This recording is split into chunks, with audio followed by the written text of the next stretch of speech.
This is the Exploring Astrology podcast, where we are discovering the connections between inner and outer space, distilling an essence that we can work with. And I'm your host, Adam Summers. Something complete and whole, something timeless and spaceless and absolute is what I now call the time wave. No news, no pop culture. If you bring pop culture on the show, you're out. We're anti-pop culture. You're out. You're fired. We can explore space together, both inner and outer, forever. Well, hello, friends. Welcome to another Exploring Astrology. This one on Jupiter square Pluto. The title, Supernatural Nomads. The date is November 21st, 2016. And I just want to share that there's this new belief that I've come to, one that has finally convinced me of its efficacy, that is of the Earth being flat. I'm starting to really see how stars aren't actually stars, they're ascended masters. That planets aren't actually planets. They're just alien ships caught in orbit. And how maybe Donald Trump is one of these such stars, a reincarnation of an ancient god king.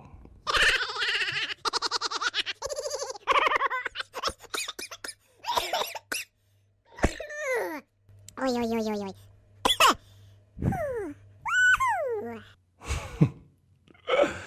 Now, of course, I'm kidding. But that feeling that you were getting of, oh no, he doesn't believe this. What has he taken? What has he seen? Has he gone crazy? Adam's a heretic. This is going to be a part of the root of our exploration today. Of the discovering something unheard of or just blasphemous, and the long and windy road of bringing it back to the world. All the resistance that will then greet us, or that always happens in such a way. It's a worthy fight, though, whatever these visions or dreams or ideas are that we want to bring back. They need to be tested with our friends, with the greater community, with the world. Because if they're true, if they're true, it will expand the awareness of so many people, in a way stretching our understanding of the universe, of consciousness, of our place in the cosmos. So the show is going to be a deep exploration of the tone of both of these voices of Jupiter and Pluto, and the frequency it opens up, a kind of ism, eventually. As with all visionaries, mystics, and avatar-like beings like yourself, those original glimpses, the supernatural vistas that must first be traveled through the filter of one's own experience, one's brain, then squeezed into words, dancing across the atmosphere of a page, through another's filter then, dripping down and around into their own comprehension chamber, repeat and repeat, until it becomes something like an ism, feminism, fascism, Catholicism, patriotism, liberalism, Zionism, Islamism, capitalism, isms. That at the origin point of all of these isms was an idea, right? And we'll just say that it was someone who had the experience, was in that visionary state. The idea plopped into their head, and they digested it and then started sharing it, and then the followers came, and well, it became an ism. It's a Jupiter idea, and when we bring Pluto into the mix, we begin to see through it. Kind of X-ray vision, seeing the origin point, understanding the potential that perhaps we all are allowed to have these original experiences, that we all can have transcendent experiences like the Buddha or Christ or Krishna or Allah, Muhammad, that is. So these are some of the ideas that we're going to explore. And instead of trying to create some sort of ism out of this, I'd rather create a schism with the whole idea of ism. So the title, Supernatural Nomads. Why have I chose such a title? Well, supernatural attributed to some force beyond scientific understanding or the laws of nature. And this is the territory where the nomad gains sustenance. And why nomad? Well, it's a person who does not stay long in the same place. Kind of a wanderer, but wandering with purpose in domains beyond the reaches of science. Interested in the supernatural. The origin of the word nomad comes from nomas, like no more, but nomas, which means search for pasture. Searching for a place that can feed the bellies of all the animals and turn dictating happiness to the wanderers. That in the case of the supernatural nomad, Pluto, Jupiter, as a frequency combination, it's someone that's in search of this pasture, yet within the psyche, who doesn't trust the fields of the internet, so muscles up tall mountains, fasts, and gently closes their eyes to find more fertile fields to chomp on. It's someone that has become now malnourished in the suburbs, learning little from their surroundings, and decides to head for the jungle, knowing there is medicine there that will give them sure flight out of the city mind. It is essentially a person who knows consciousness to be infinite and is always ready for the adventure to the next abundant pasture. So, if we were to create an ism out of this, it would be supernatural nomadism. We could even start a religion. But I'm not going to be the savior. Not me. It's going to be you that will be that savior. So the sustenance part is huge. We can't just wander. Just, I don't know, we need to find starry fields, oozing with nutrients and materials to build a hut and stay for a while and learn a few things, to get dreamt. If we just fly by on the DMT train, we will remain starved and will be considered a scatterling, a spiritual window shopper, a sloppy shaman, a mystic without training, essentially a lost soul. None of that. Not interested. This planetary relationship, then, it relates to those of us, that is, if we're born with it, or we're experiencing this transit, which is happening on Thanksgiving, and it's going to occur again in March and in August, we are being graced with such a voice. It's an opportunity to push hard against the walls of accepted realities. So those born with this are those who bring us telegrams from other worlds. They set a seed. It grows fiercely until the walls are overrun. It's a human story of discovering new pastures to feed on. And of course, not just physically, but mentally and emotionally and spiritually as well. It sprouts a rare tree of knowledge that only the nomad can find. We all have a nomad inside of us.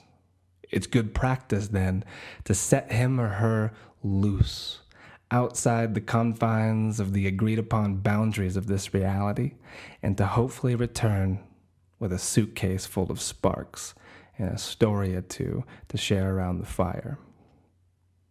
So, the supernatural nomad, Jupiter Pluto, and when I'm talking about Jupiter Pluto, we're today focusing on the square, but I'll also include the opposition and the conjunction, just those major aspects.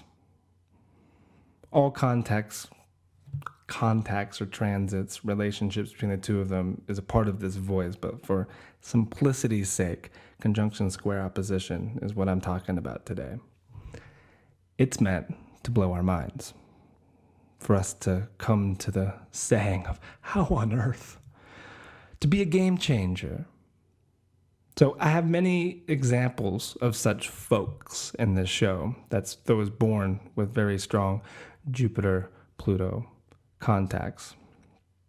And there's also stories that I'm going to share along the way that relate to the paths of this specific Pluto-Jupiter cycle that we're in, which began in 2007. So the supernatural nomad, it lives in all of us. and it's about to make another go very soon here on the 24th of November, and a couple more as well because of retrogrades.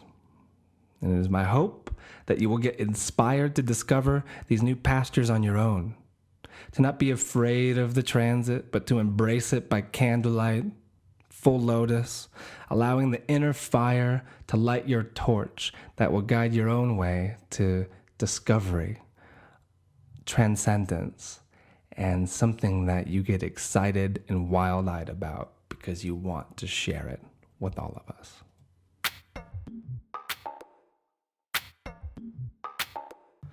And before we get into the contents of this show, just got to talk a little bit of shop in the sense that if it's the first time you've been listening to the show, or if you've been a long time listening to the show, ways of supporting it, first of all, iTunes reviews. So I've come to the conclusion that I need to walk you guys through this one. So for some reason, through the podcast app on your phone and also directly through my site, you cannot leave iTunes reviews. What you have to do is go to the iTunes store, which is in the iTunes app.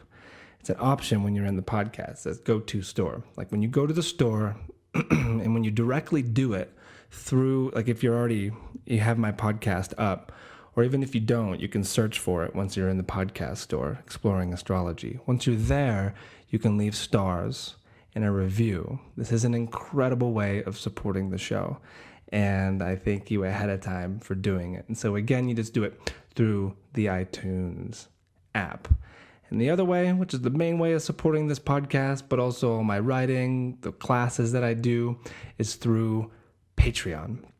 What Patreon is it's a service that allows you to become a patron, donating $1 or $5 or $10 or $50 or $100 every single month and receiving different gifts on every single tier of what you then are gifting. So for example, we had the second of the astrology parlors last night, which is basically a 2-hour Q&A for all the patrons that are $5 and up. And so we met, we asked questions, got answers, laughed a little bit. It's recorded, and so they build on each other. So every single one of the parlors that's ever been done, even if you get in now, you can still watch those parlors and get that information. And whereas a $10 tier, you get both parlor and class, 50 mini reading and those below, and then the 100, you get a full reading and everything below every single month. So to do this, just go to patreon.com/exploringastrology. That's where you sign up. You also can access it by going to my website, which is holstoheavens.com. And there's a bunch of Patreon buttons on my site. Just by clicking any of them, it will redirect you to the site and you can sign up that way. Thank you. I really appreciate it. And while you're on my site, you can also sign up for many different types of astrology readings. There's classes that are on there and a bunch of other goodies as well. That's where my podcast is also found, all my writing, stuff like this. And speaking of my writing, I know that many of you read what I write via Facebook, that is. And for some odd reason, what a strange thing that happened the other day, but I woke up and nearly 2,000 of my followers were just missing. Now, either there's some strange rumor going around because of my introduction to this show got caught from, I don't know, a future net or something like this, and people are like, oh my god, got to unfollow this guy, or it was just some sort of mistake by Facebook. But I'm bringing this up because if you're one of them that likes reading my post, The Daily Breeze, and just my meanderings about all this stuff on Facebook, it's also found on my website, you might have to refollow to be able to see on the feed. I have no idea what that's about, but if you are, just follow me on Facebook. If you're not and you want to read this stuff and be up to date, you can do it through Facebook, but also subscribing to my newsletter on my site, holstoheavens.com.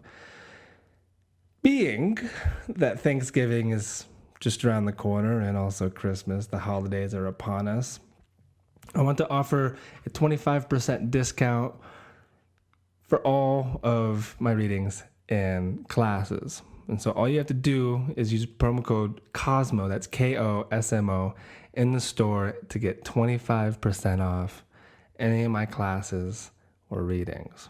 So you're welcome. You can also gift it to friends or family members. Just make sure that they're into what they're receiving. There's nothing like giving a reading to someone who hates astrology. That was a Christmas gift or something like this. Yeah. So promo code Cosmo in my store will get you 25% off.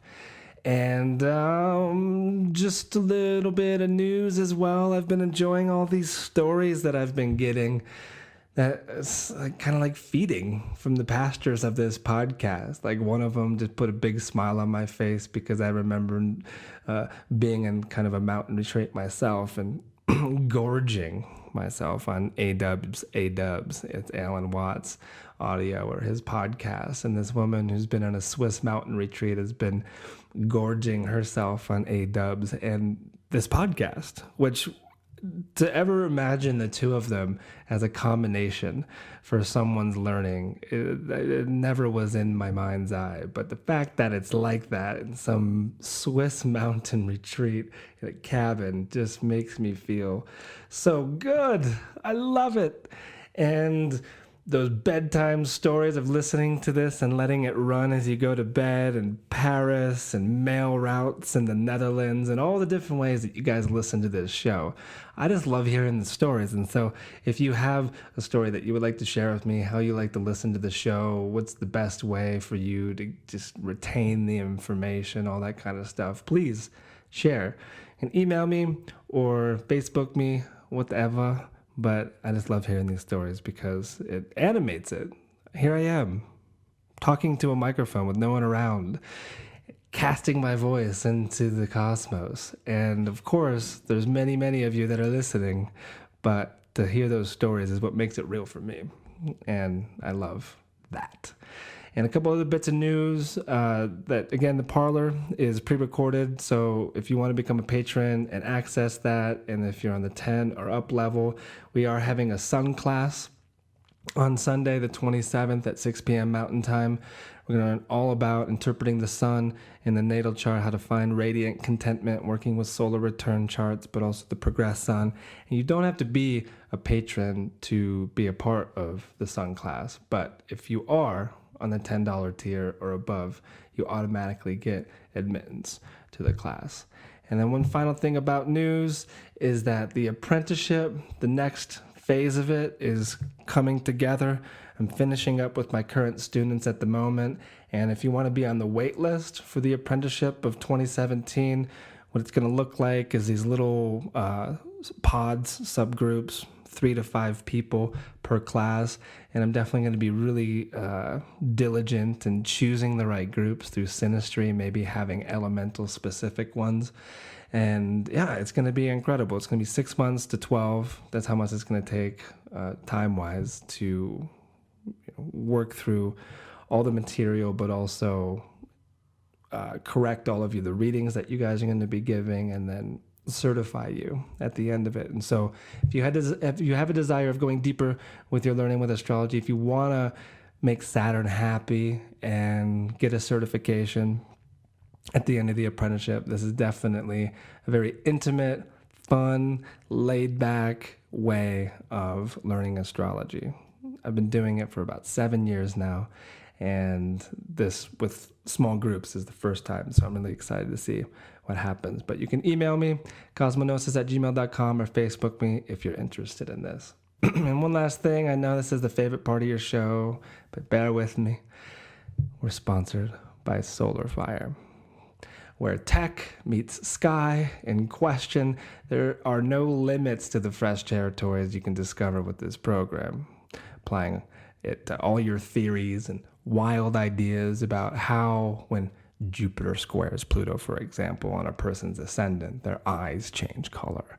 Or when it's on the descendant, the person of their dreams falls in love with them because of their travel stories.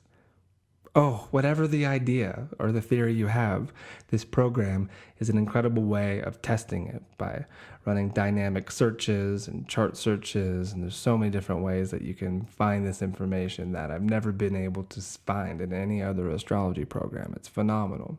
So you can purchase this through my store and use promo code SOMA to get 15% off of Solar Fire. And we're also brought to you by Cococo. Go to drinkcococo.com and you can browse all of their medicinal chocolates. This is Liam's chocolate company, and use promo code SOMA to get 10% off any of these chocolates. I've heard it's an essential drink for the supernatural nomad, one who loves riding the Hun or the liver spirit into the multiverse, finding real aliens, learning their customs, their languages, their culinary ways, all the while keeping their brain healthy to remember all of this. My goodness, there's a lot of content in these shows, especially when it's just me. You might need some Cococo to remember everything. So go to drinkcococo.com, use promo code SOMA to get 10% off of any of Liam's products. And so there we have it. I say happy Thanksgiving for all of you. Don't believe everything you read about it. The stories are untrue, but the thanks and the givings are real. So give thanks to the Indians, those fighting at Standing Rock. Give thanks to all the insights and the love you have been given throughout your life, and give even more than that. Share your discoveries, make them beautiful. And remember the holiday discount, Cosmo, when contemplating your givings. So thank you for dealing with the news in the shop. I know it's a little hard, but I got to do it. It's how I make my living, my friends. Readings and classes. This podcast is free, and I love doing it. So let's get into the heart of the matter. Supernatural nomads, Jupiter square Pluto.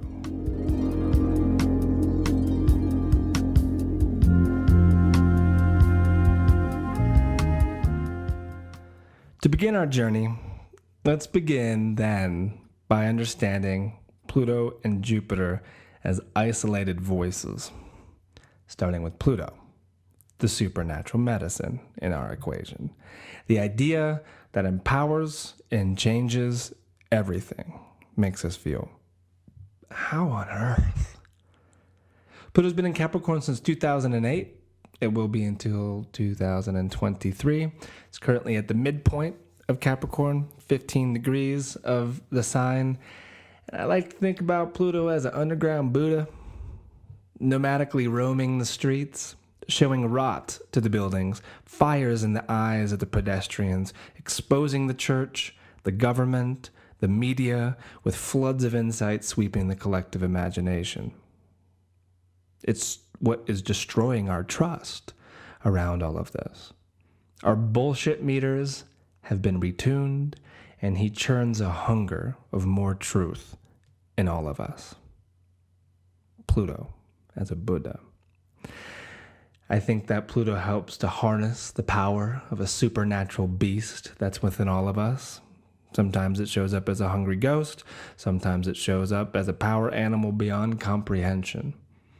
It's a potent force. So wherever this is at in your chart, 15 degrees of Capricorn, it can feel like night diving off the coast of South Africa with a dying flashlight. Fear of the unknown can be crippling. And the moment we surrender to it, we become one with all discovered and also undiscovered. We learn sovereignty, supreme power over our minds, how to be radiant and present. And if you heard my mountain lion story from Saturday, it relates. You can find it on my site. Cougar teaches about Scorpio and Leo. I think that was the title of it. It can also be found on my Facebook feed. Oh, how good it is to be placed in the present moment when you think you're going to get eaten by a mountain lion. So Pluto is also like obsidian, that dark, glassy-like substance that brings the darkness to the surface. It's truth enhancing. I also think that Pluto kind of relates to Moldavite as well and brings up a lot of that kind of expedited transformation, dissolving all of the contents around one's heart until it gets bigger and softer and more compassionate. And speaking of the heart of Pluto, there's this thing I saw. What site was it? It could have been Earth to Sky, or space.com. Pluto's wandering heart hints at subsurface ocean is the idea. And so there's this huge heart on the south side of Pluto. It's a pretty good one too. Like, it kind of fades off on the right when you look at it. But the wandering heart of Pluto, supposedly the subsurface ocean, that is, most people are pretty scared of Pluto, just think he relates to death and cancer and intensity and power struggles and trauma. And that's just not the case. That's part of how Pluto teaches us, just like life teaches us this way. We are mortals and we do suffer because of such a thing. But beneath his heart is all of this water, which is all of this emotion and compassion of unimaginable reaches, that sometimes I feel that it's one of the greatest acts of kindness from the cosmos to experience trauma, because it recorrects us. Hard to see it while it's happening. Maybe it's hard to see it even 2 years out, but on your deathbed, on Pluto's bed, and looking back at all of it, I think that we all ultimately do see the blessing of everything that Pluto gifts us with in our lives. And so those are some ideas about Hades, Pluto, Buddha, Dionysius. And then we have Jupiter, who's been in Libra for a handful of months now. Jupiter can be thought of as our nomad. That it's belief, a Jupiter idea, which connects us to truth. But is the truth, is it the truth, or is it simply your own unique truth? And I think that with this transit, as with all Jupiter transit, doors appear wherever it's at in your chart. We can either step through them or not. But each one likely leads to a promising pasture filled with insight. Because it's in Libra, find this in your chart again. Where's Libra in your chart? The house, the aspects that it makes. It's pointing a balanced finger right down the middle road, the middle path. So here's a fun fact around Jupiter and the path that I kind of stumbled upon. That if you divide the sacred number 108 by 12, which is a number that relates to Jupiter because of the 12th house, Pisces, you get 9, which relates to the 9th house and Sagittarius. Those are the 2 houses and signs that Jupiter rules over. Specifically to the 9th, it is the path that we walk upon.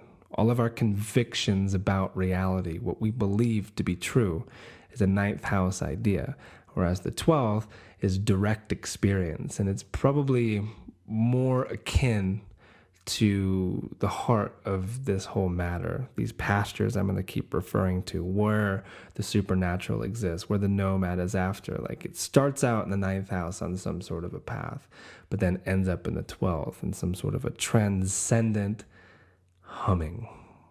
We found it in that space, the source of all things.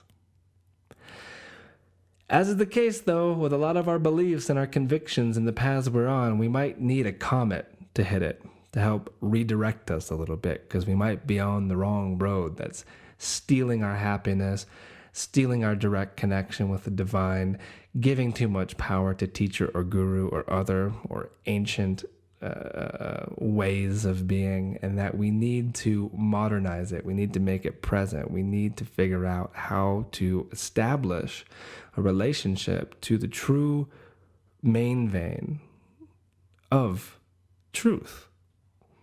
We don't need to be sycophants, just crawling and flattering like a little parasite on the robes of quote-unquote guru or teacher or one who knows more than you. Like, that is a disgusting relationship to the truth. Like, we can just compost that and listen to what Wim Hof says about his relationship to his students. I'm not your fucking guru. simple.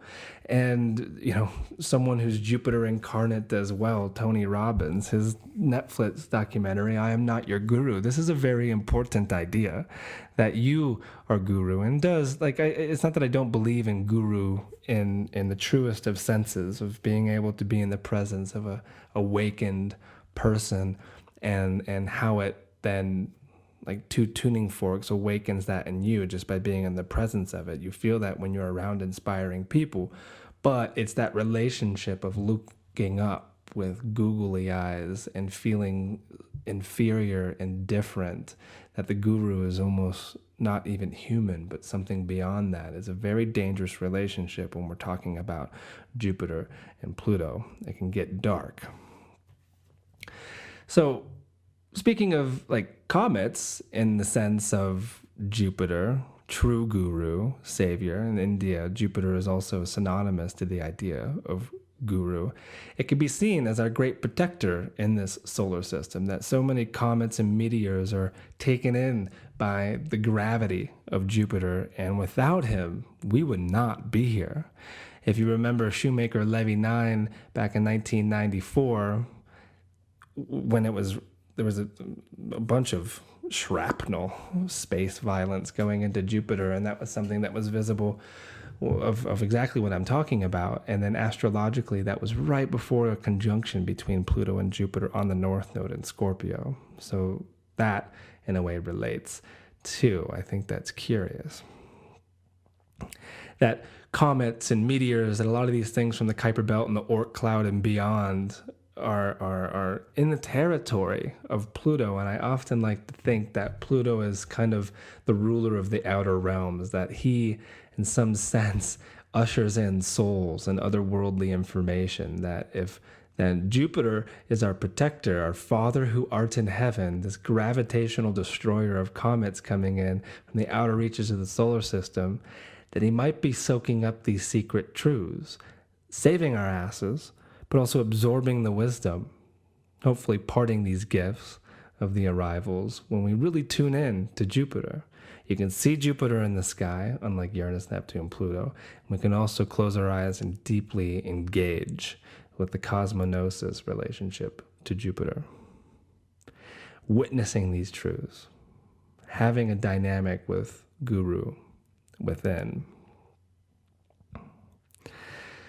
So these comets, these asteroids, these ideas of space violence, I know I rarely think about it. I know many people rarely think about it. We're not doing anything to create more protection around it on Earth, which, praise Jupiter, hopefully will happen, because to think that a comet or a huge asteroid or even meteorites coming and hitting the Earth and creating a very interesting situation, thinking that that's not possible is a joke.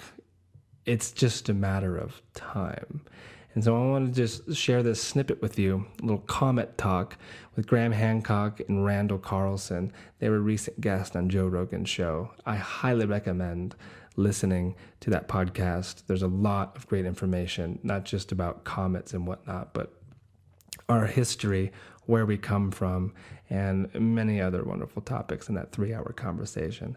And so I'll see you on the other side of this. And we're not that far away from technologically being able to actually, mount expeditions to asteroids and mine them.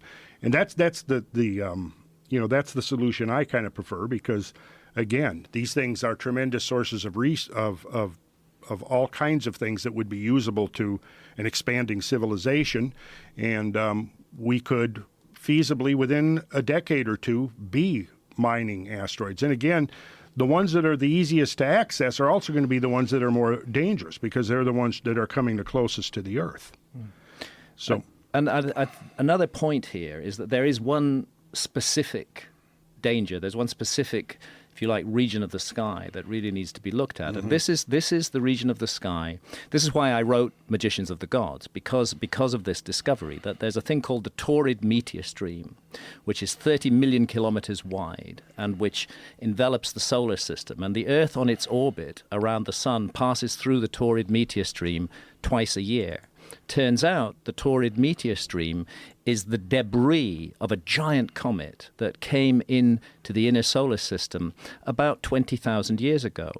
That thing was at least 100 kilometers in diameter, according to their calculations. It may have been more so. And then, like other comets like Shoemaker-Levy 9, which spectacularly hit Jupiter in 1994, it began to break up into multiple fragments. And those carry on orbiting on the original path, and as they break up more and more, they degrade, and small bits and large bits break off, and it gradually fills up a kind of huge hoop of debris that the Earth is passing through twice a year. It takes us 12 days to pass through it. We do 2.5 million kilometers a day on our orbital path, 12 days to get through the Taurid meteor stream. And the scientists of the Comet Research Group have made the point that a big object out of the Taurid meteor stream, multiple objects, as a matter of fact, was what hit the North American ice cap 12,800 years ago. It looks like there was a second series of impacts 11,600 years ago from the same source. It looks like there were other impacts in the Bronze Age. The most recent, almost definite impact out of the Taurid meteor stream was Tunguska in Siberia back in 1908. That hit on the 30th of June, 1908, and that's at the peak of the Taurid June shower, when we passed through the Taurids in June and in November. And what they're saying is we really need to focus on this Taurid meteor stream. Their calculations are that there are hundreds and hundreds of massive objects in that Taurid meteor stream. And, as a comet breaks up into bits, those bits become asteroids, and those asteroids are circling in the Taurid meteor stream. And I've likened it to strapping on a blindfold and crossing an 8-lane interstate twice a year and just hoping that we don't hit any heavy traffic, that we meet bicycles or motorcycles rather than trucks. But the trucks are out there, and what the Comet Research Group scientists are saying is we need now to be in-depth investigating the Taurid meteor stream, because it appears to be the hidden hand in human civilization. It has wiped out episodes of our history in the past, and there's no reason to expect that it won't do so again unless we do something about it, because the remnants of that original giant comet are still circling in the Taurid meteor stream, and they are fucking dangerous. Well, there's some content for your dream life tonight, or just another thing to worry about. But don't! Stay optimistic. The fact that this information is getting out there, and that there is, if you listen to the whole thing, there's like a group of scientists that are that you can donate to. I donated a little bit of money to them. Comet Research something. It's on Graham Hancock's site if you go to grahamhancock.com. And it's happening. Like this it always starts with awareness, and then we can do something about it. But again, that was audio from Graham Hancock, Randall Carlson on Joe Rogan's podcast. I highly recommend listening to it, and also reading his book that he referred to in there, The Magicians of the Gods. It is a game changer, speaking of Pluto and Jupiter. Graham, I was thinking would have this in his chart, but it wasn't there, the conjunction square opposition. So anyway, moving on.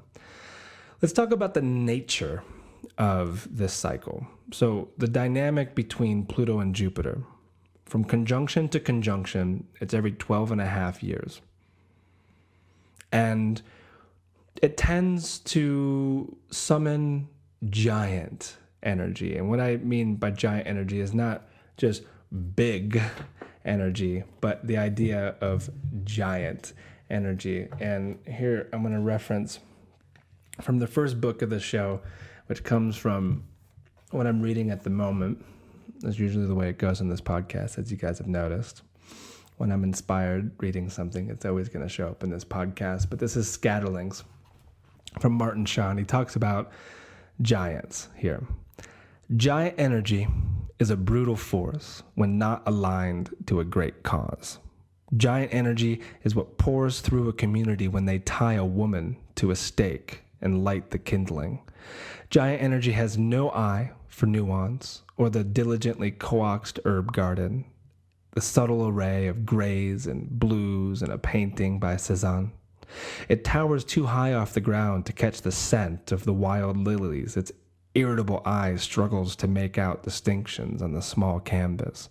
Giant energy is distrustful of difference, of paradox, of ambiguity, anything other than a yes or a no, and enrages it. sounds like dogmatic folks, doesn't it? In the light of religion, killing for such things, of course, this still happens in the world, as intensely back in the Crusades, but it's happening in the world. Images of, let's see if she drowns. Oh, God. Giant energy. And I think that the combination between Jupiter and Pluto summons this pretty well. The hatred and the lack of paradox and the black and white thinking that comes out of the shadow puppet that now is going to be our president. This kind of energy is Pluto Jupiter. It's the dark side of belief and religion and philosophy. And it can be worked with. That we need to soften our hold in our relationship to these convictions and being curious, like the supernatural nomad, to find new territory, opening up new portals, and seeing how all things are relative. That in the nature of just this contact will refer from a book that I actually just picked up when I was down in Boulder for my storage unit, but specifically speaking about the Jupiter square Pluto, and this is from Planets in Transit by Rob Hand.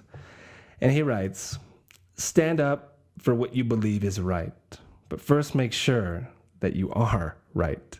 This transit sometimes may make you feel convinced of a point of view that is actually shaky. You should look at religious, philosophical, or metaphysical views very closely. If you wish to lead others to enlightenment, first make very certain of the quality of your own. That's pretty good. It is a simple sentence or two about what I'm talking about. That how Pluto in this combo, Pluto square Jupiter, will destroy all flimsy philosophies, those leading us astray. It's supernatural nomads we must befriend, those that keep us in check, but also inspire us to go deeper, those who can't be offended, but might be considered heretical, before their time, fighting the good fight. If the resonance is there, jump right in, but always question everything. Flat earthers. Right? And this is so true with astrology as well. Like identifying with a specific branch of astrology and thinking that that branch that you're grasping onto is the one. I find that to be a very ridiculous idea. That is more interesting for all of us to have a picnic underneath the astrology tree of knowledge than to get lost in some branch and be like, this is the one. Trust me, it's at the very top. We're holding on. We're the closest to the sun, and it's the newest, most progressive. We've brought all these systems together, and we call it human design. This is the one. This is the right one. Like, no. It's an amazing one, just like all the branches are amazing. It creates the beauty of the tree. But to get lost within the details is part, I think, of what gets revealed when Pluto and Jupiter come together. And just to think about being around folks like this, also those that are really into conspiracy theories, that have their own revolutionary ideas and quotes, it's kind of like psychic farts in a way, that there's no etiquette around them spilling all of their ideas and their worries and their theories all over you. And it takes a really long time to get that stink out of you. It's tough. It lingers, right? And here's the rub. We have information. We have more information than ever at our fingertips thanks to the internet. But do we have meaning? I feel like we kind of live in a fragmented time, a amnesiac way of time. And so the ideas that might be floating around in your head, if they don't feel good, if like you're around one of these people, you live with one of these people, and like their ideas just feel like psychic farts, it's like, drop those ideas. Get some obsidian around your neck.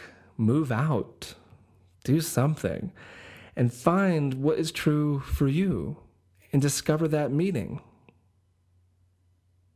It's there. Don't believe everything you read or listen to or watch. Discover this for yourself. Test it. It's important. So ultimately, I think that this is a huge opportunity to make soul-level changes in our lives, ones that we often hear expand consciousness. But what does that really entail? Everything. What do you want to change? Use the information that you have discovered or been given to get you there. Forage for a long while, visit often, and watch meaning gain weight. We need to stick to these convictions and in a way beautify them, but then move on like a nomad would to richer pastures and the idea of beginner's mind. We don't need to survive off of other people's discoveries. Like, this is why we have wonder within our own heads. We all are teaching each other. We're all, as Ram Dass says, walking each other home. And so here's a mundane example of Pluto-Jupiter that I found that was really interesting, and how it shakes the whole ship pretty hard. That the beginning of rock and roll relates. And this is a tough one because there's no specific date to when rock and roll was titled rock and roll, but it's given to the late 40s, early 50s. And this was a process of when Pluto was in Leo and Jupiter was in Aquarius. It was the opposition. I wasn't around in this time, so I can only imagine the type of shaking it created. But the devil music, the fear, the resistance to the novel, the noise, the way it made your hips move. What am I going to say? That like, Pluto, in a way, was the Stratocaster, and the way it made people just feel in a way that wasn't present before with music. And Jupiter and Aquarius is the shock wave through the electric. An incredible expression. And I also learned the other day that rock and roll, and always in my mind's eye, it was a rock rolling down the street. Like a rolling stone. Rock and roll means making love. So rocking and rolling around. I love learning that. So in a way, if you take rock and roll as a Pluto-Jupiter idea, it's like a kick in the balls for the post-war conservative culture back in the late 40s and 50s. We can gather that by looking back, or if you were born around that time, if you can remember. And it was probably, as far as I can see, deeply, deeply needed.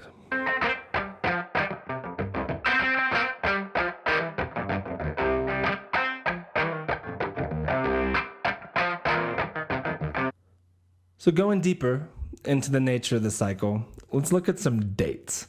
So again, from conjunction to conjunction, around 12 and a half years. So the beginning of this particular cycle between Jupiter and Pluto started December 11th, 2007. The one before that, December 2nd, 1994.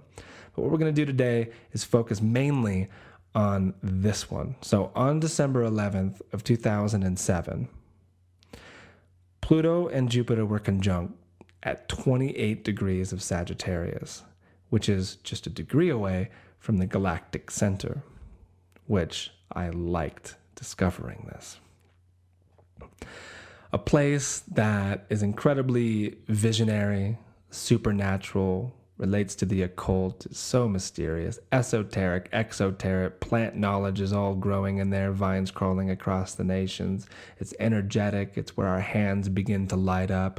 It's kind of nomadic in a universal sense. It's ideas on boats, theories on planes, perspectives of the blogospheres. It's well-spoken truth in a higher pod that is in the mother of podcast or something like this. Like, there's something visionary that is meant to be transformative to culture, to give us greater context of our galactic citizenship. this was the beginning of this cycle. And then the first quarter, that's when it first squared,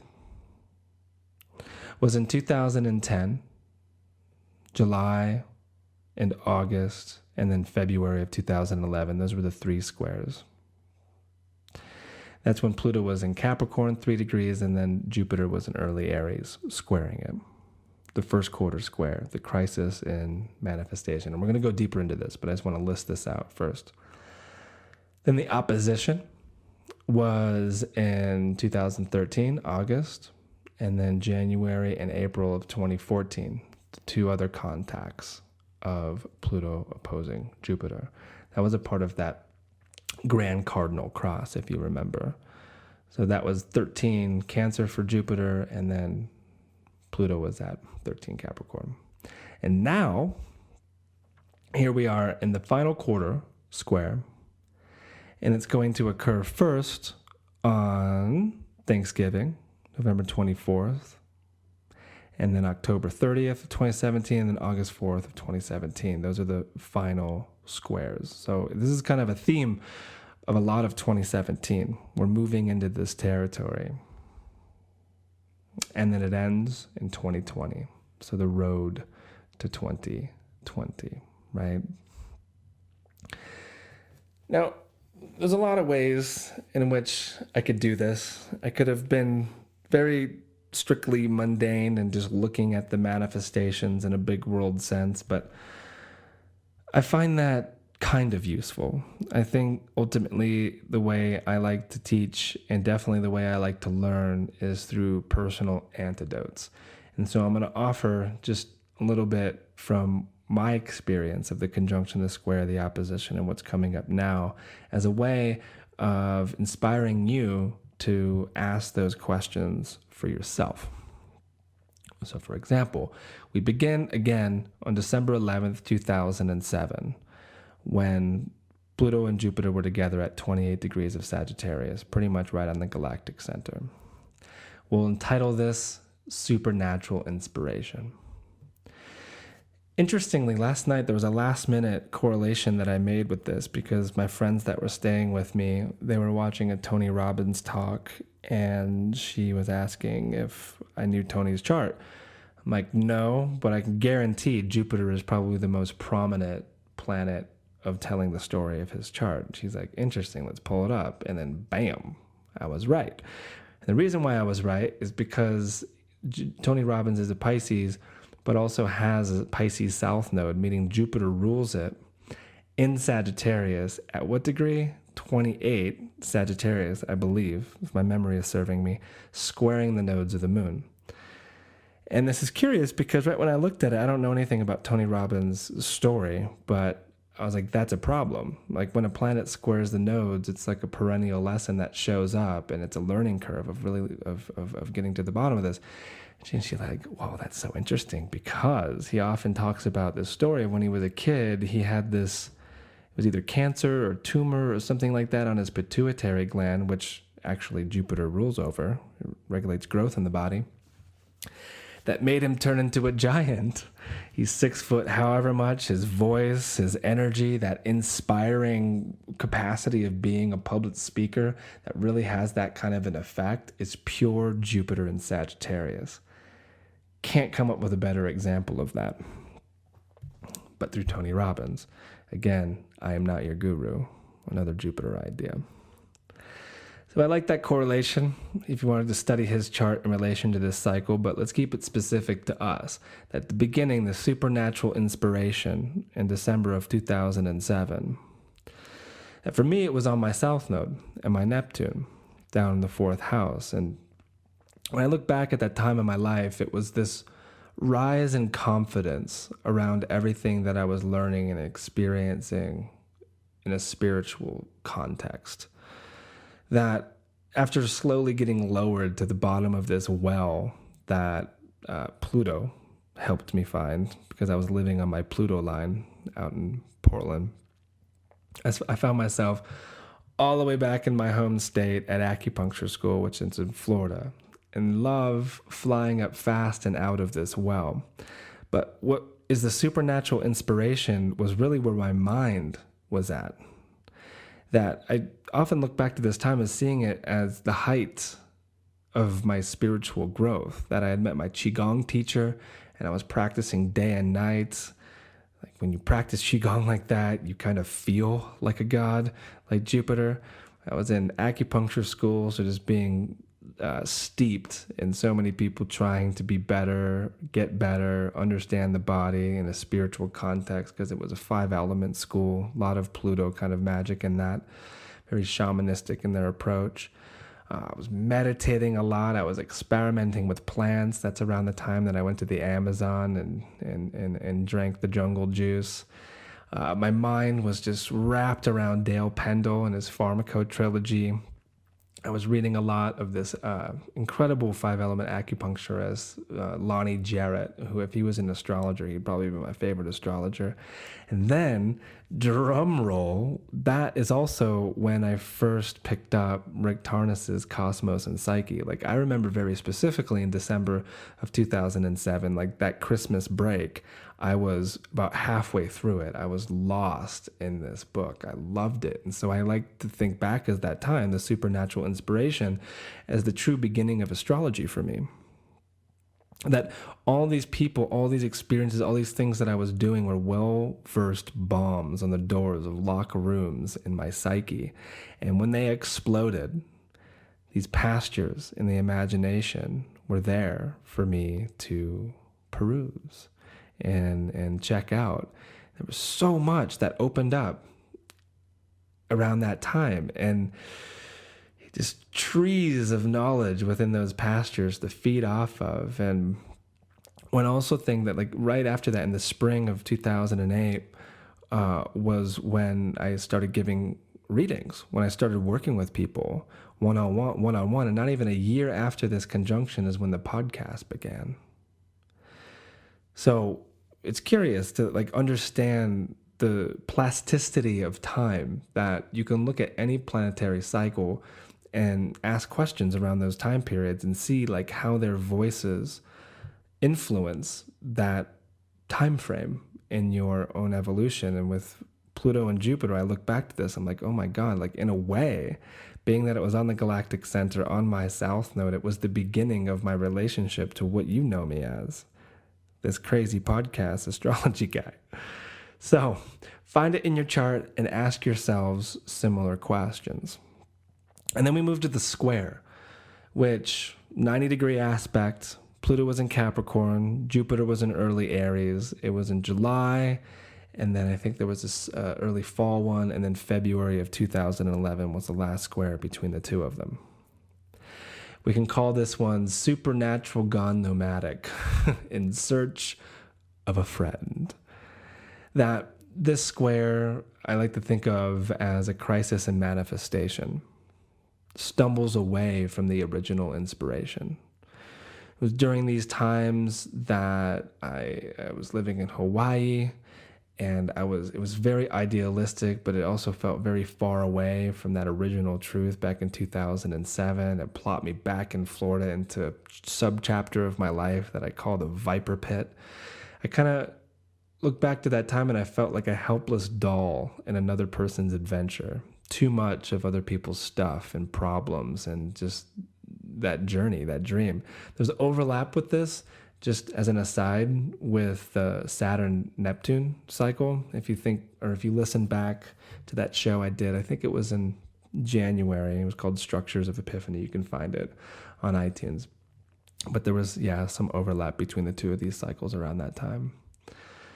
But through this, being in the Viper Pit, such a dark little period, I realized this triangle of needs that I apply to myself and also clients often, that there's these 3 sides to our needs that have to all be intact for us to really feel satisfied and grounded and in love with our lives. And one part of the wall is being connected and inspired by the place that you live in. The other part of the wall is being connected and inspired by the people in the community of where you live. And the third is to have a confidant and or a lover that you feel the same about.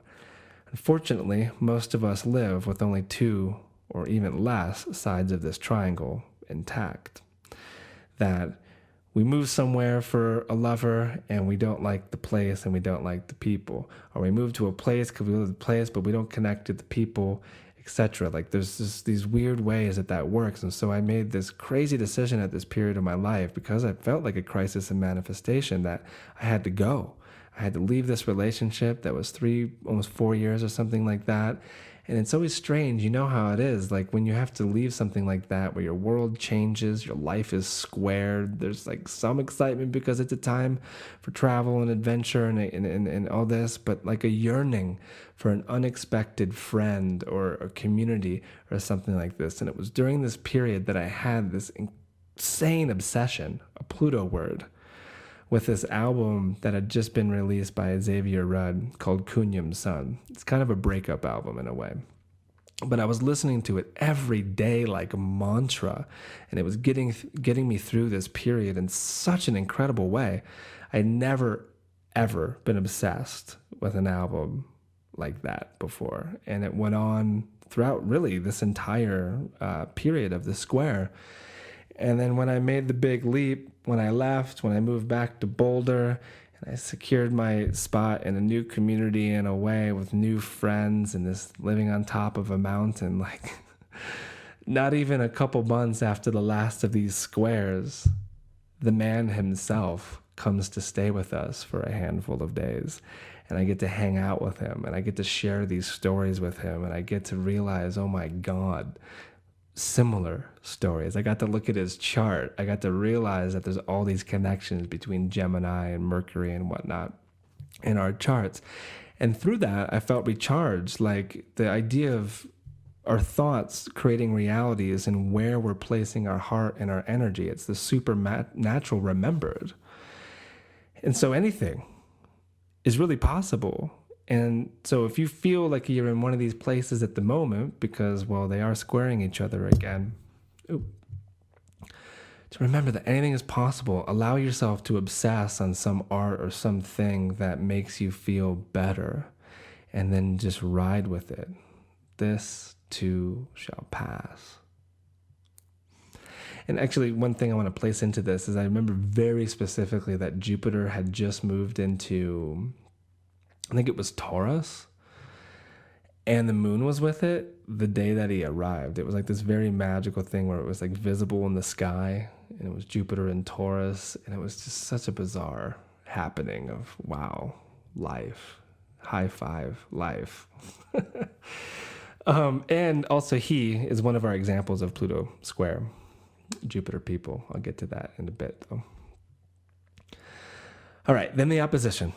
We can title this one Becoming Supernatural, Far Away from Home. August 2013, April 2014 was the end of it. I do believe that was the grand cardinal cross if you think back to it. Pluto was in Capricorn, Jupiter was in Cancer. Now I remember for myself, like the feeling of like my distance from that original seed that's practicing Qigong morning and night, having such a steady meditation practice, like just really having an intimate kind of sacred little space and portal that I could exist in morning and night. I was so far away from that. And it wasn't that I was unhealthy, and it wasn't that I was disconnected from my truth and from spirit and all of this. But like what had happened is this work as an astrologer had taken me over. That, yeah, the podcast, the writing, just the whole thing, which is good news. I'm not complaining, but that distance between the original seed and that was a very big one. And so the feeling of being far away from home, but also becoming that all those ideas and all those things perhaps back in 2007 that we were letting in, then sprouted into something incredible.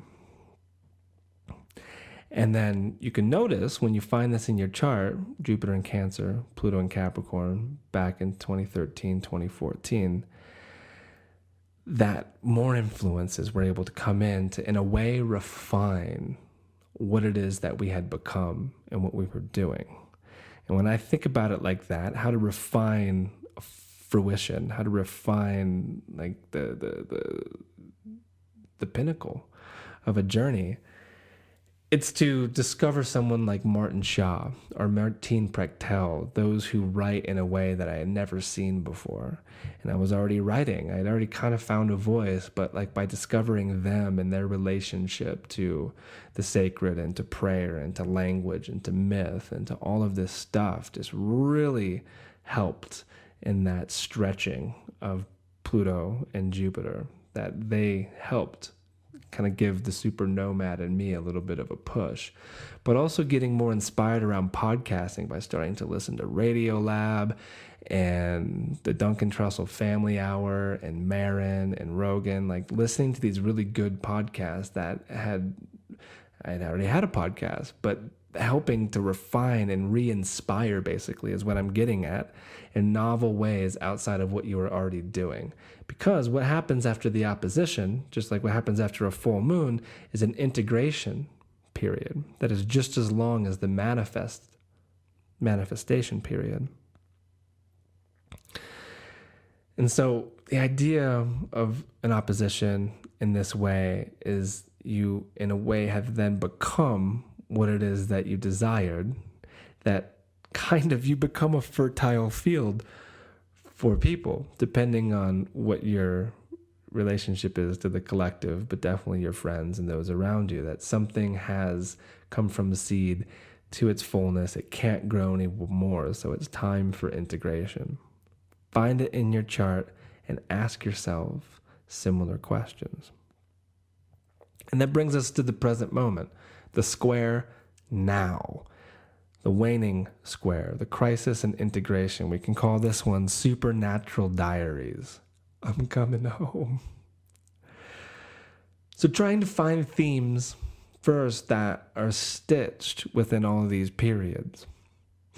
Having familiarized ourselves with the territories discovered already, it's time to ferment the fruits, to turn them into mind-bending libations, making medicine for the next cycle. So it's a road to 2020. We already have our eyes on that, but we are in this stage, which is very important to ferment in, to integrate, and to really become, like letting go of what doesn't work anymore.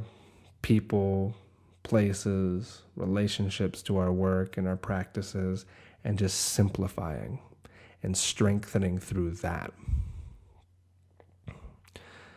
Discovering new fields, right? Plowing through new doors, finding these novel worlds. And sometimes we may need to be packed hard like a god would, taking us our whole lives and smushing it in their titanic hands, turning us into an icy comet, and just throwing us into the center of our flattened earth ideas, creating a beautiful disaster to consider the option of the ways of seeing and integrating differently. How we really can live with these philosophies that I like to consider universally compatible. That to save ourselves from disaster, we have to consider many options. Beginner's mind.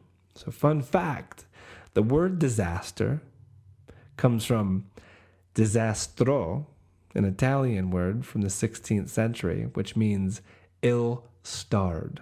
The sense, of course, is astrological, of a calamity blamed and an unfavorable position of a planet.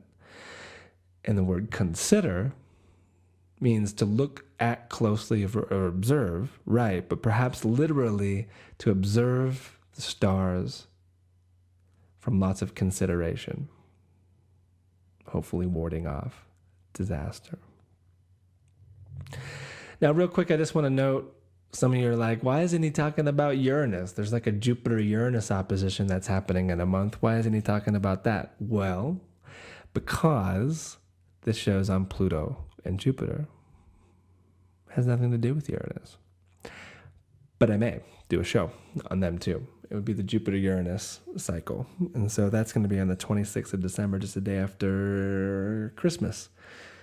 But yes, that braving of new territory, that road to individuation is a different storyline altogether. And so stay tuned for that. And then finally, the cycle ends, like mentioned, in 2020. It's going to be at 22, in between 22 and 24 degrees of Capricorn. We can name that The Supernatural Tales of the Nomad, a book. And looking back, we're not there yet, but still seeing how this cycle has altered our relationship to the galactic center, to our beliefs, to the supernatural, to visionary landscapes, pulling hard at the imagination, stretching it like elk skin in the sun. Seeing the cosmos and its infinite possibilities laid out and mainly manifest via technology. There was no iPad at the beginning of this, you guys, nor did everyone have a phone in their pocket in 2007. These things did exist, but it wasn't like it is now. We've experienced this exponential growth, Moore's Law, as it's called. We have passed through the galactic equator during this cycle thus far, lived through the end of the world on the winter solstice of 2012. And I think that so many of us are closer than ever and dropping into the Zavoya pipeline, hopefully living through this time like a true supernatural nomad with butterfly wings. And by God, may it be that you have grown confident in sharing your findings and not feeling shame about what it is that you've seen or what you believe, especially if it rubs up against an ism that's all around you. Don't worry about that ism. Be a heretic. You're not going to get burned at the stake. Not nowadays. Not here. Not now. You can compost that belief. But a lot of us do have muscle memory around it. I know I do. When I was burned at the stake or shot in the head or fed henbane or water hemlock, I have no idea. But there's definitely something in there because I have this block as well. And that's exactly why I podcast. To work with it, to change it, to turn it into Play-Doh. In a way. And I think that as well, when we think about 2020, I'm going to have a whole podcast on this as well, too. Maurice and I have already done it, but there's going to be another one that I'm going to do solo. It's like the composted tower, like the tower on the tarot deck, but the composted tower is something that's going to happen when Pluto and Jupiter and Saturn and Mars all come together. It's going to be big. And your homework, my friends, with all of this is to challenge yourself to do something novel. That is something new. Learning a new skill, finishing a book, taking that course, going on that trip, taking that medicine, getting that reading with Adam. And when it comes to doing new things, we're like, oh, I don't want to do that. I'm not good at it. Stop it. Especially with singing and dancing. I'm not good at dancing. I'm not a good singer. That is such malarkey. If you can walk, you can talk, or you can dance. And if you can talk, you can sing. So discover something new about yourself, bring it back to the tribe, change us, generate your confidence by practicing it and sharing it around. Again, anything is possible. There are no limits to what Pluto and Jupiter can help us with. We just need to say yes to the supernatural and to dive in and become a little Buddha ourselves, a nomad, finding those fresh pastures deep within our psychology.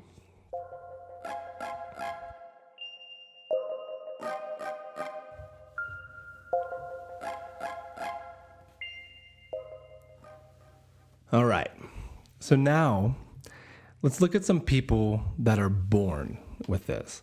And we'll begin by reading a little snippet from Jeff Green's Pluto book. First paragraph, Pluto in aspect to Jupiter. In general, Jupiter-Pluto aspects promote an emotionally intense need to develop the intuitive dynamic or sixth sense that is innate to all of us. These individuals have become aware of the larger social universal forces that constitute the totality of creation and have desired to understand the underlying natural principles or laws that are the foundation of creation. By developing an understanding of these natural laws or principles, these individuals have attempted to understand their own sense of personal identity or individuality, their own natural laws, as connected to these universal laws. Game changers. Supernatural nomads, right? I was listening to Tim Ferriss last night, and he was interviewing Sam Harris, who's this very intelligent skeptic. And he was talking about the idea of isms and how the origin point of all of them, kind of like how I started the show, is a mystic or a quote-unquote prophet or somebody that had a transcendent experience, and then through that, it then sprawls across the pages of history and turns into an ism, and you know that story. That his case was that we all are wired to have transcendent experiences, not that we all need to be a prophet or a mystic or someone to start some new religion or anything like this, but to instead really question why we are subscribed to that ism and why that or how it's helping us, how it's not. And then with this idea of being a supernatural nomad, discovering the essence of that experience ourselves. So here's a few examples of people that are born with Pluto square Jupiter. The first that I'm going to say is one that I knew was going to be one of them without even looking at his chart as a refresher, and that's Terence McKenna. Pluto in Leo, square Jupiter in Scorpio, that's on his sun. Happy belated birthday, by the way, that was on the 16th. If you guys aren't aware of Terence McKenna, he was an American ethnobotanist, mystic, psychonaut, lecturer, author, advocate of the responsible use of naturally occurring psychedelic plants, and just he had all these theories about time, the time wave theory called novelty theory, of the origins of human consciousness, how monkey became man through the stoned ape theory, all this stuff. And of course it's considered pseudoscience, and he's a heretic, like a lot of Pluto-Jupiter people are treated in their lifetime, but then as time goes on, they are looked back at as prophets, which is the case with many religions. It doesn't just happen right away. It needs to marinate. It needs to ferment over time. So Terence is a lovely example of this. Another one, a man that I'm deeply inspired by at the moment, is Wim Hof, who has Pluto in Virgo, Jupiter in Sag, a pretty tight square, actually. And it's not about his records, his crazy feats. It's about really what he's discovered with nature, with the breath, the power of the mind. And now all of that combined, we can control the autonomic nervous system. We can alkalize the body. We can awaken the inner fire and become strong, healthy, radiant. And the regenerative powers of this kind of, it doesn't even require belief. It just requires experience. Like the difference between belief and experience, which are both Jupiterian ideas, are essential when contemplating the combination between the two of them, Pluto and Jupiter. I think Wim Hof is huge. He's one of the most important people, I think, that are alive right now. And if you're not familiar with him, watch the Vice documentary, Viceland. Listen to Tim Ferriss interview him. Listen to Rogan or Duncan interview him. Even Christopher Ryan on Tangentially Speaking podcast, and just get an idea of this guy. He's amazing. He's very Pluto, Jupiter. Jane Goodall. She has the waxing square from Cancer to Libra. And of course, I think most of us know who Jane Goodall is, but she's an expert on wild chimpanzees, recognized for her groundbreaking discoveries about their behavior. She discovered that chimpanzees make tools, eat and hunt for meat, and have similar social behavior to humans. She completely transformed our understanding of our closest relative in the animal kingdom. That phrase, completely transformed our understanding. Pluto, Jupiter.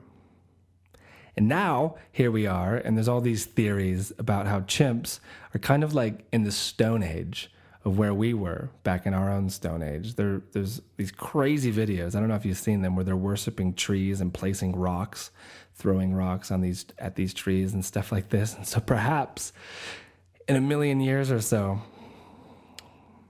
they could be just like us, Planet of the Apes style. Leonard Cohen, another one. He's born right around the same time as Jane Goodall in 1934, so they have the same one, Pluto, Jupiter. But this poet laureate of pessimism, the grocer of despair, the godfather of gloom, the prince of bummers, he has nonetheless given pleasure and even laughter to millions of people who love his music and his work. And there's nothing quite like Cohen. Rest in peace, you poetic prince, you. It was on November 7th that we lost this great poet. And his relationship to just having these experiences, like becoming a Zen monk for a handful of years just because he wanted the experience and the way that he always did it. I think it's very fitting to this dynamic.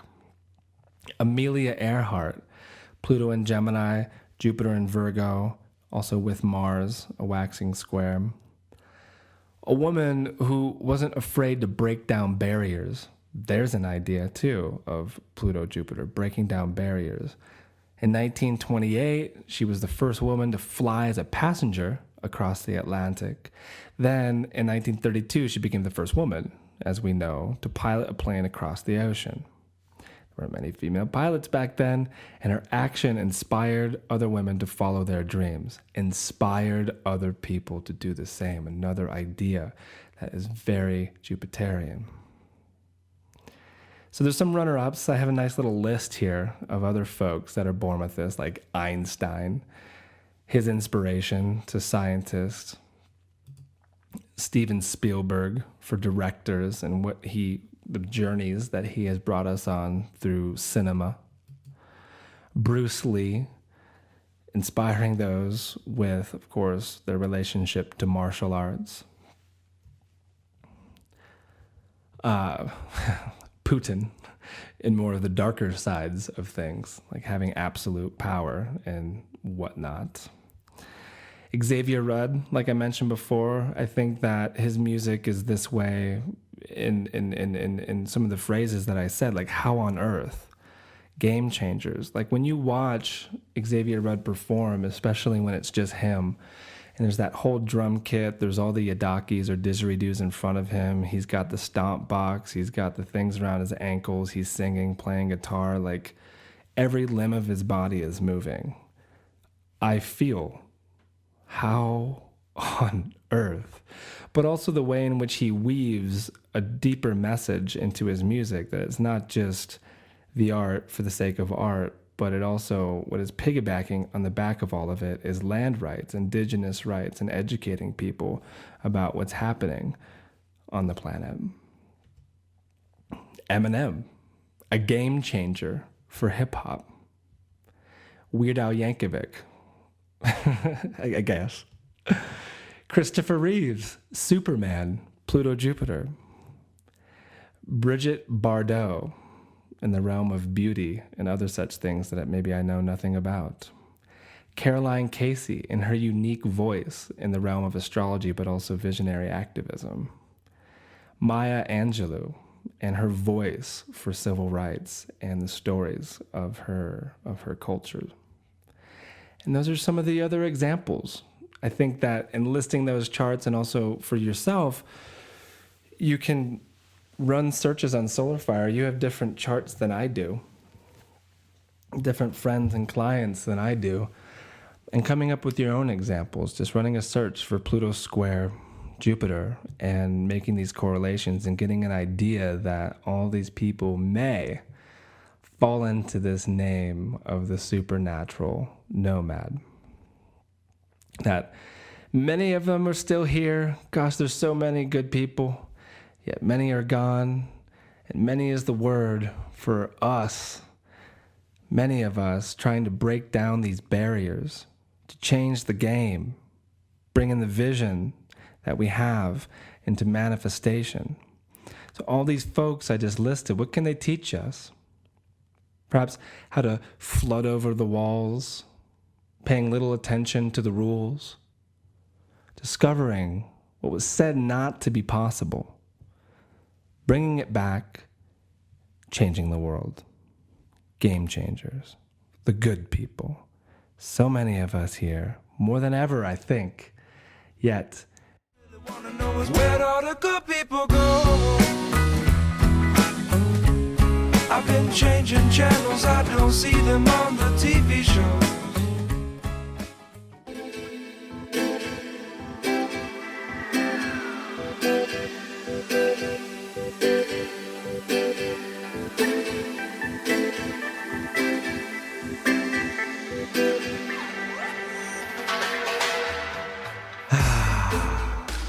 there you have it.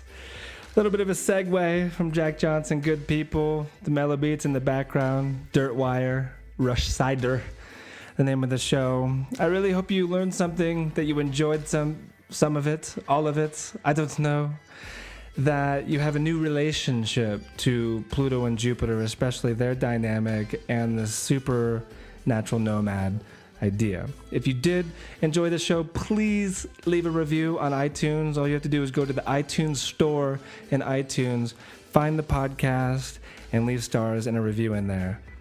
I thank you ahead of time. The greatest way of supporting the show is by becoming a patron on patreon.com/exploringastrology. There's all these wonderful gifts that you get to experience while supporting this podcast and my writing and the parlor and the classes that I'm doing. I'm trying in a way to build not fences around a pasture, but to create a safe space for all of us to discover and to share and to learn and to have a relationship to this information that I call cosmonosis, but that you can call anything you want.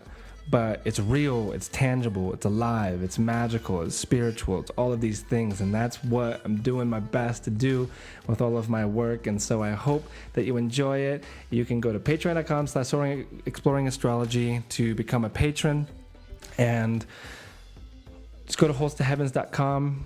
Another way of doing it, click any of the Patreon buttons and it will redirect you there. While you're on my site, you can also sign up for many different types of readings, like the full reading, relationship readings, astrocartography, solar return charts, lunar return charts, whatever.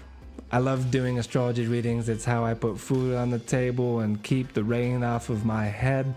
And all of that can be done in my store at holstoheavens.com. Also classes that are pre-recorded too, if you want to listen to those classes. We're brought to you by Solar Fire, an incredible astrology program, as I talked about in the beginning, to find the supernatural terrain through such software. It gives enough insight, I think, and sustenance for the rest of the moons of your life. It is deep, it is magical, and the nomad is satisfied with such a thing. So go to my store, holstoheavens.com. Use promo code SOMA when you get to their site to get 15% off of Solar Fire. We're also brought to you by Cococo. Go to drinkcococo.com and use promo code SOMA to get 10% off any of Liam's chocolate. An incredible way of sharpening that brain of yours and your memory, remembering all these stories that you've collected so that you can share them with the village. We need these stories, my friends. And I was drinking the Midnight Blend last night with my friends, and Lord, is it potent. That's a potent one. I think it's like 80% cacao content. But it still feels good. It's amazing. And a few bits of news. The parlor that was last night is now available for all of you patrons that are $5 and above to watch.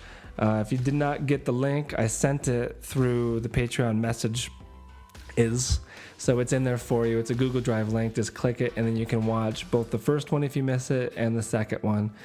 Refresher sun class next Sunday for all of you that are $10 and above, but also for everybody that's not a patron, you can still be a part of the sun class. Just go to my site, holstevans.com, go to the store, or it's actually on every page too on the right. You can see it, Radiant Contentment, and be a part of this amazing class where we're going to learn about how to find radiant contentment through the sun, how to awake and become a star through the sun, working with solar return charts and progressions and other such wonderful things that might be coming up in it.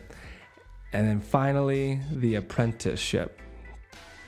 So it's going to begin in January of 2017, likely, which is going to be the first installment of a group-based apprenticeship program. I no longer can do one-on-one with people just because of the demand of you guys wanting to learn astrology with me. I'm humbled by such a idea. And if you're interested, I'm creating a wait list for everyone that wants to be a part of the apprenticeship. And so if that's you, if you're curious, if you have any questions, feel free to email me at cosmonosis@gmail.com or just send me a Facebook personal message. It's another way that you can do it. But I'm going to start gathering the tribe and create a situation to where we can all congeal and create these little pods and embark on this incredible journey that I call the apprenticeship program in January of 2017. And so, I'm so happy that you made it this far. This has been a long show.